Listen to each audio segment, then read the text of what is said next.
soir, l'infiniment petit partira pas. Et de l'art en images, voici l'actualité ce soir du 6 minutes Strasbourg Eurométropole.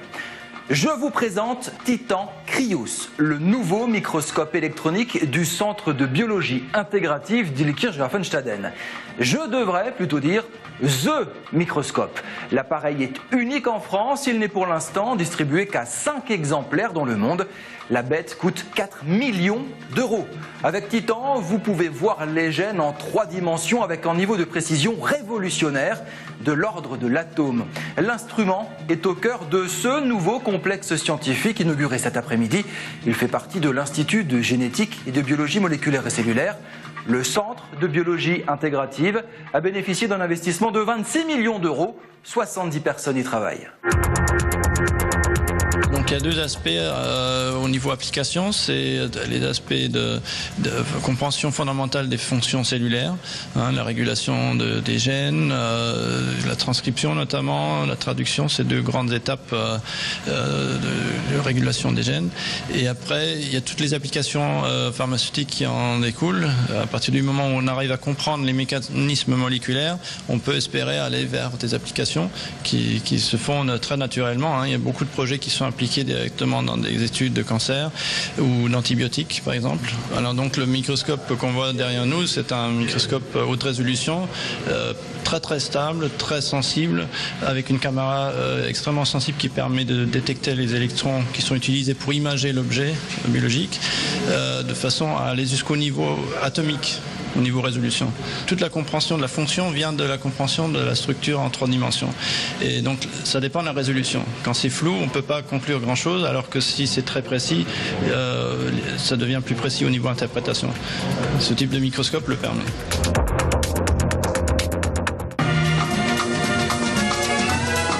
Une nappe à carreaux, des flammes-cuches, des pommes de terre rissolées. Ne vous y trompez pas. Dans cette brasserie à midi, on a parlé avenir européen de Strasbourg. À l'initiative du Club de la Presse, Catherine Trautmann est venue défendre les missions de la Task Force qu'elle dirige. Son équipe de choc œuvre pour défendre le Parlement européen à Strasbourg, en travaillant avec différents ministères ou plus localement des professionnels des transports et l'hôtellerie. Il faut faire du lobbying, il faut faire aimer la ville, développer son maillage, brosser le parlementaire dans le sens du poil, dire fuck off aux villes députées british qui souhaitent le rapatriement complet à Bruxelles. Ce serait moins cher, paraît-il. N'importe quoi, répondent les pros Strasbourg, prêts à s'enchaîner, nus au gris du bâtiment Louis Weiss. Le hic, c'est qu'il n'y a pas que les Anglais pour nous glisser du plum pudding sur les schlopes. Une majorité de députés européens souhaitent un siège unique chez les mangeurs de gaufres. De plus en plus, ici à Strasbourg ou là-haut dans la capitale, des politiques un peu honteux expliquent à voix basse qu'il faut préparer l'après-parlement. Alors, question, à quoi bon la task force? La bataille du siège à Strasbourg est-elle perdue? La réponse est définitivement non. Parce que si on considérait que le combat a été perdu d'avance, c'est en 88 qu'il était perdu d'avance. Et c'est ce qu'on m'a objecté à l'époque, lorsque je suis devenu maire de Strasbourg, il était perdu. Il y avait un rapport qui avait été voté et qui prévoyait le déménagement, le déplacement du Parlement européen à Bruxelles. Alors nous sommes dans une situation paradoxale, nous avons un traité, nous avons gagné des positions de plus en plus solides dans le droit, par la jurisprudence, par les recours qui ont été jugés, alors que nous perdons dans l'hémicycle des voix de plus en plus nombreuses. Donc la question est très politique.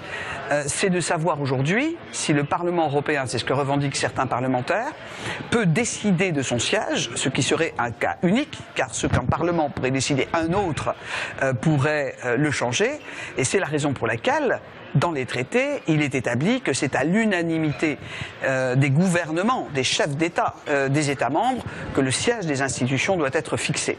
Donc avant que nous puissions sortir de cette règle, il faut évidemment un certain nombre d'initiatives et de discussions, mais on n'est jamais à l'abri d'un coup de Trafalgar et de positions ou d'attitudes qui pourraient nous porter tort. Nous avons fait la liste des parlementaires qui ont voté pour Strasbourg ou qui ont soutenu un jour Strasbourg puis ensuite ont changé de position.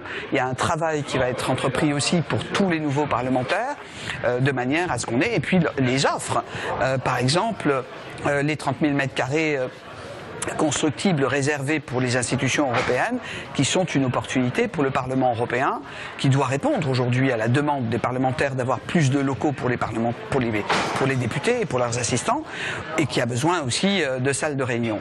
Donc aujourd'hui, si ces décisions ne se prennent pas, c'est parce qu'on a tous le sentiment qu'on est dans l'incertitude. Il faut mener, je dirais, une action sur tous les fronts, mais pour ça, il faut faire le plein des munitions et aussi des acteurs, et c'est ce que je suis en train de faire avec tous ceux qui participent. À voir ce week-end au Palais des Congrès de Strasbourg, le 5e rendez-vous de l'image. Des dizaines de photographes présentent leurs créations. Il y aura des ateliers ludiques, d'initiation à la photo ou à la vidéo. 2500 visiteurs sont attendus. Rencontre avec des passionnés ce matin lors de l'installation des œuvres. Je pense qu'aujourd'hui, la photographie est devenue aussi un art, bien que ce soit un art beaucoup plus récent que la peinture, la sculpture. Mais oui, on peut dire que ce sont des artistes qui ne vivent peut-être pas tous de leur œuvre, mais ce sont des artistes qui exposent des photos, des livres photos et des vidéos. Je photographie ce qui va aller chercher mon regard. Voilà, donc en général, ce sont pas souvent des commandes, ça vient plutôt de l'intérieur, de ma recherche personnelle. Voilà, donc je donne du sens avec ce que je vais chercher. Il y a de plus en plus de place pour la photographie parce que c'est un art facile d'accès. C'est un moyen d'expression dans un premier temps qui peut devenir un art. Et le vrai photographe trouve toujours sa voie s'il exerce son regard et présente des travaux cohérents.